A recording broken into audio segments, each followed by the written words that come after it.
You have your entire page done with your Astheometry, and I will go ahead and open mine up to give you a take a quick look at that. This is what a completed sheet looks like. This is what it looked like at the end of video number 2. What we're going to do is we're going to call this design the apple core design, because you can kind of see this in here, how it looks like an apple that had someone eaten around the edges, and this looks like an apple core. And then there's another apple core, and another apple core, and an apple core, and they're everywhere.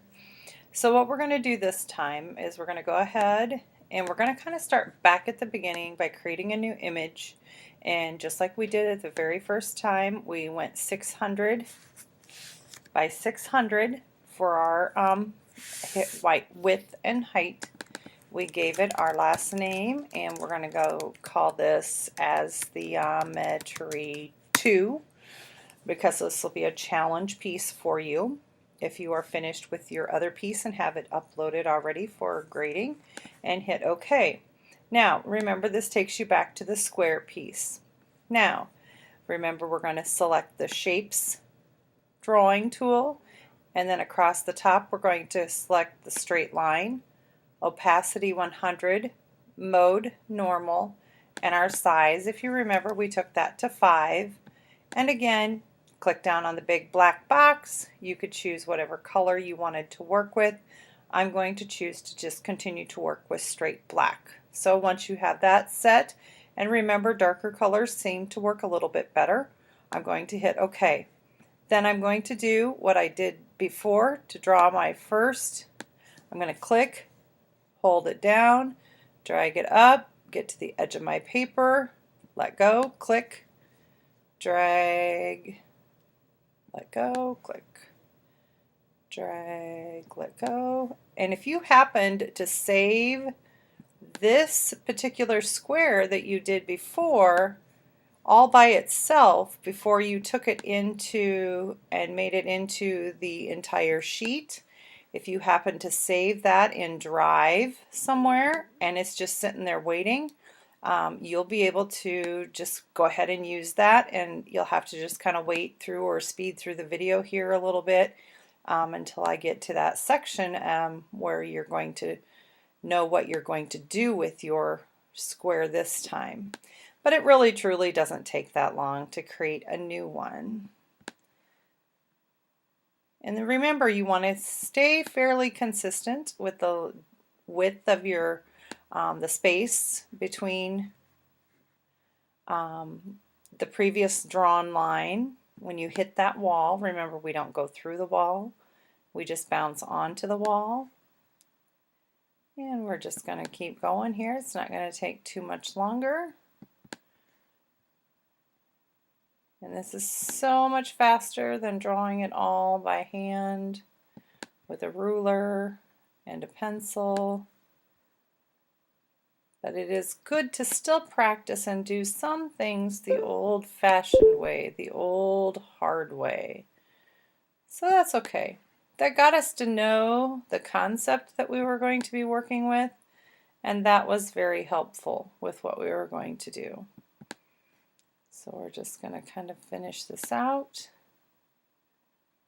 And you probably are doing a much nicer job, having them much closer together to create a much more intricate illusion than what I am doing, but that's okay. Mine is just for instructional purposes only.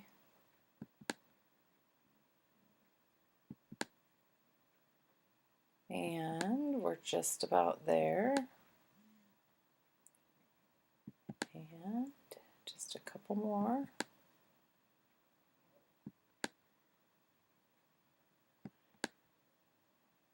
And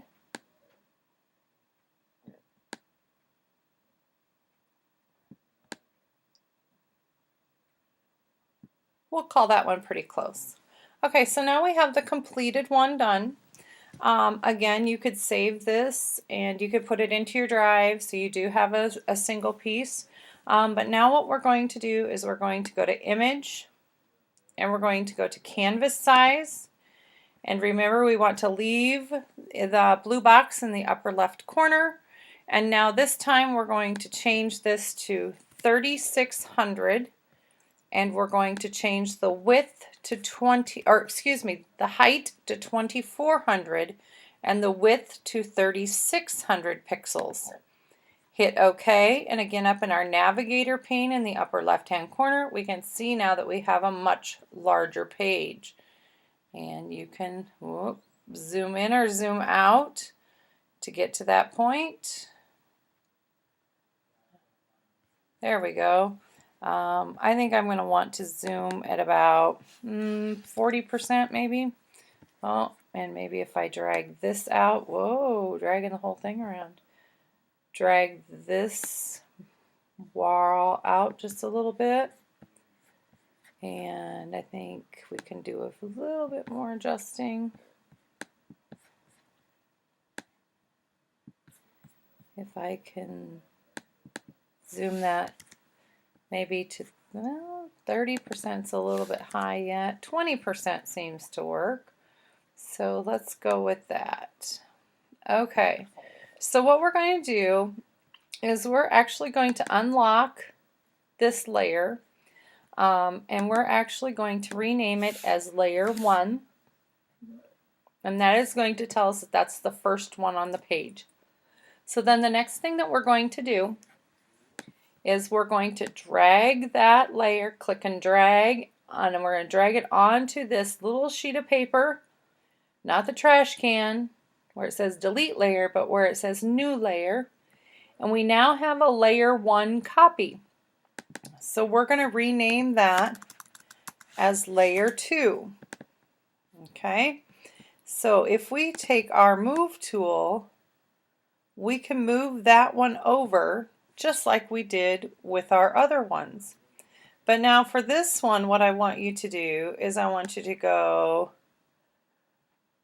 Edit, Transform. Oh goodness, it selected a whole big thing.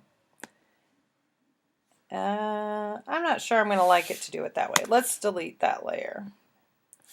So we'll hit return, and we'll just kind of trash that layer, and we're going to do it like we did before. We're going to just come in with the selection tool and select that little bit, and we're going to copy, and we're going to paste, and then we're going to use our move tool to move it up into place. And so still we see our apple core design showing up. So we're going to go Edit, Image. Let me see, Image, will this won't let us do Image. Okay, so let's do Flip Layer Horizontal. So I'm under Layer at the top, Flip Layer Horizontal. Okay, so now you see a new pattern developing. So now again we're going to paste that layer that we had at the beginning. This one we will not need to adjust. We'll need to just move it up into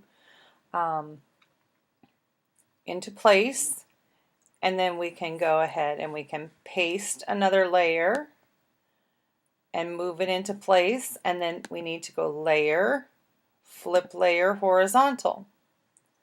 And then I think you can see the pattern that we're going to do. We're just going to keep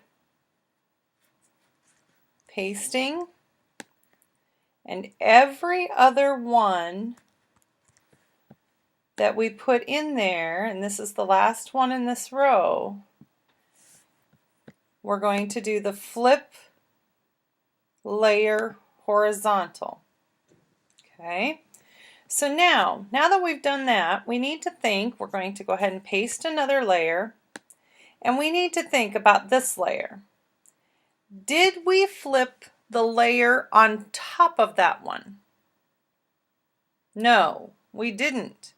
So that means that we need to flip this layer. So we're going to flip it like a checkerboard every other one. So layer, flip layer, horizontal. Again, we're going to paste. Now, if we flipped this layer, should we flip this layer? No. Okay, and you can line it up. And then we'll just keep pasting a layer. Now, did we paste that one? No, we see apple cores there. So we can get it put into place. And then we'll go layer, flip layer horizontal. We'll paste us another layer. And we'll go ahead and move it into place. And we see the new pattern that we're working with, so we don't need to do anything else. Paste another one.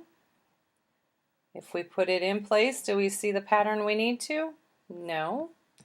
So again, we're going to layer, flip layer horizontal. And we're going to keep doing this until our page is full. So now you can kind of start thinking about what is the pattern going to be. Do I know what I need to do next? And you're going to go ahead and just fill your page this way. And this is what we're going to call the seashell pattern. The other pattern was called the apple core pattern. This is called the seashell pattern. And it just, you have to basically, you really have to concentrate and think, what did I do last time? Did I flip it last time? Yes. So then do I have to flip it this time? No. But now I gotta look at this one. I see apple cores instead of seashells, so that's my clue that I need to flip that one. One more row to go and we'll be done. And I'm starting seeing apple core, so I need to flip that layer. I'm going to paste another one. I didn't flip the layer before, so I don't need to flip this one. I see apple cores instead of seashells, so I need to flip that one horizontal. I need to paste another layer in, line it up, and I'm going to keep going, seeing if I need to flip the layer or not, until I have my whole page finished. And now in this one you can see where it looks like seashells. We've got them top to bottom, we've got them side to side, top to bottom, and side to side. So this is your new pattern, so you could File, Save, and you can save this. I'd again go to 100%. and save it to your computer just like we've been doing before. And then once it's in your files, you could then drag that image onto your drive, and then it would also be saved in Drive. Now this is not one that I'm going to have you hand in. This is just kind of an extra one to do to kind of challenge you and to kind of give you other ways of thinking of how you could use this particular one single square to turn it into a multiple squares pattern.